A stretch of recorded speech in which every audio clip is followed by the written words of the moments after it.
I will conquer my opponent. Defeat will not be in my creed. I will believe where others have doubted. I will always uphold the prestige, honor, and respect of my team. I have trained my mind and my body will follow. Who am I? I'm a champion! We are here with Coach Patino. and this is a podcast of the Jaunina Network Talk Show. Coach Patino, how long have you been a football coach? I've been coaching already for about 12 years. How do you think that the football team will do tonight? I think we'll do okay if we execute and run the plays that we know we can run. We have a great chance of being successful in winning tonight's game. So we are here with This is Coach Lopez. Coach Lopez. How long have you been a football coach? I've been a football coach for 22 years. What are you going to do tonight on tonight's game? Well, you always plan on winning. Whether you do or not, it comes down to execution. Can they run the plays? Can they do the blocks? Can they do everything like you draw it up on the paper? Because every play looks good on paper. Can they make it work out on the field? History will remember me. No one will deny me. No one will define me. No one will tell me who and what I am and what I can't be. Who am I? I'm a champion! Who am I? I'm a champion! Who am I? I'm a champion! Who am I? I'm a champion! We interrupt our program to bring you this important message. Oh crap.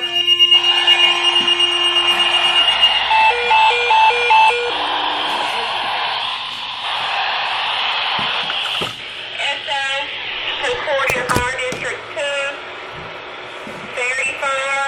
I have a fire at 1107 7th Street, 1107 7th Street. Today I am here with Mr. Hinojosa and doing questions about the volunteer fire department. Mr. Hinojosa, how long have you been a firefighter?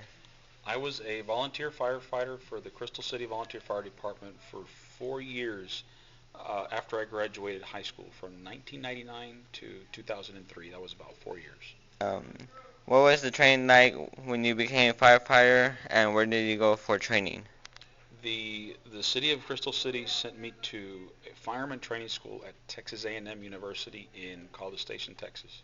The first summer of training was intense. It was a whole week, and it dealt a lot with climbing ladders, the use of fire trucks, and fighting gas fires and fuel fires. Who was the chief and assistant chief when you became a firefighter? The chief at the time was Delwyn Hale, who had been the chief for the volunteer fire department for many years, and the assistant chief was John Camarillo, who at the time was working for the city as well. Today I'm here with Jesse Wajado, and he is part of the fire department. Jesse Wajado, how long have you been a firefighter? Been in the fire department for 29 years. What was the training like to become a volunteer firefighter, and what was the training like? First of all, I had some hands-on training there at the local volunteer fire department with the firefighters from Crystal City Volunteer Fire Department. And as the years went through, I had extensive training at Texas A&M Fire Training School at the Brayton Firemen's Training Field. Who was the chief and assistant chief when you became a firefighter? The fire chief was Elwin Hale, and the assistant fire chief was John Camarillo. How many firefighters does this department have in total? Currently we have 27 members. What was the biggest fire you have ever been to?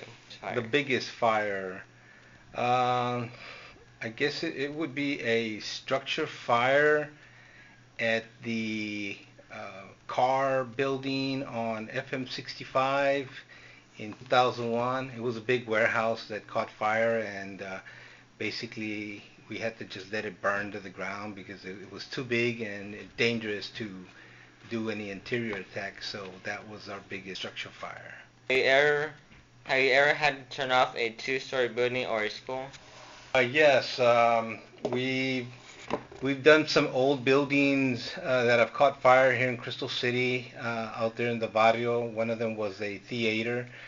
And at least 2 theaters have burned down here in Crystal, and they were abandoned, and the fires probably were started by vagrants living inside. We assisted Carrizo Springs with their two-story fire, and then they had a school that caught on fire also. We also helped the city of Asherton with one of their fires. They had a gymnasium that caught fire and basically burned to the ground. Is there ever a fire that you had to use all of your fire engines? Yes, that was back in 1988 when we had the Benito Juarez Elementary School that caught fire. We had to call assistance from Carrizo Springs, La Pryor, and Uvalde VFD to come and assist us. How far has this department traveled to help other cities? Furthest we've traveled is Eagle Pass. Farthest. Have you ever been paid to be on standby for another city? Yes. We were paid to stand by for Carrizo Springs, and I don't know the exact date that happened, but and another time we were paid to stand by for La Pryor VFD fires. Thank you, Jesse, for this interview. Thank you, Rudy, for letting me be a part of your interview.